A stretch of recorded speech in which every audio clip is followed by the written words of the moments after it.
must have been late in the afternoon, one day at the end of August, when Moomin Troll and his mother arrived at the deepest part of the great forest. It was completely quiet, and so dim between the trees that it was as though twilight had already fallen. Here and there giant flowers grew, glowing with a peculiar light like flickering lamps, and furthest in, among the shadows, moved tiny dots of cold green. "Glowworms," said Moomin Mamma. But they had no time to stop and take a closer look at them. They were out, searching for a snug, warm place where they could build a house to crawl into when winter came. She wrote it in the beginning of the 1940s, during the war, the Winter War. And at that time she was very busy doing political cartoons in a magazine called Garm.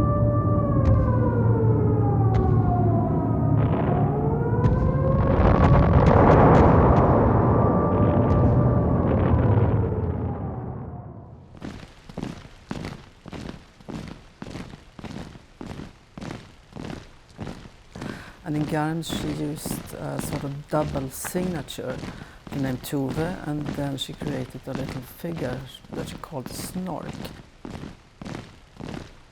And that's an early version, you can say, of a Moomin Troll. And then this signature stepped into a story, you might say.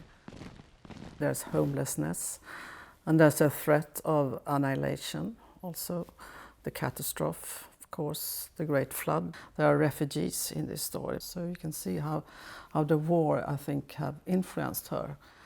But then there's a happy end. It's a children's book, after all. She says in her diaries, we dreamed about a construction of a happy society and another world.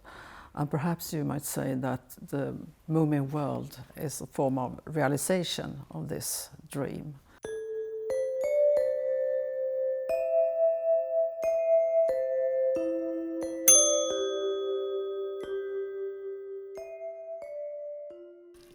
A very important purse plays a very important part in this book, because in this purse she has things that you might need unexpectedly. There's chocolate, but there's aspirin, and there's also a corkscrew. She uses it to open a bottle that the father has put in the sea, to where he says SOS, because he wants them to come to rescue him. She saves the family, you might say.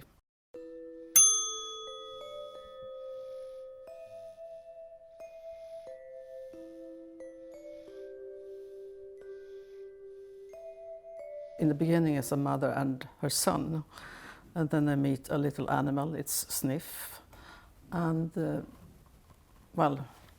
he gets into the family, and that's very typical for the Moomin family. It's a very flexible concept.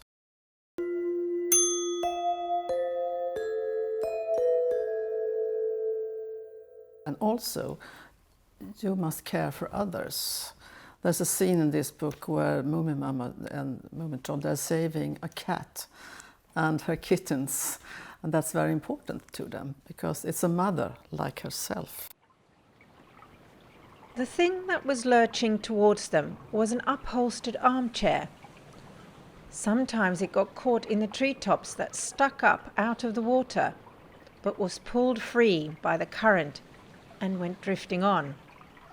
In the chair sat a wet cat with 5 equally wet kittens around her.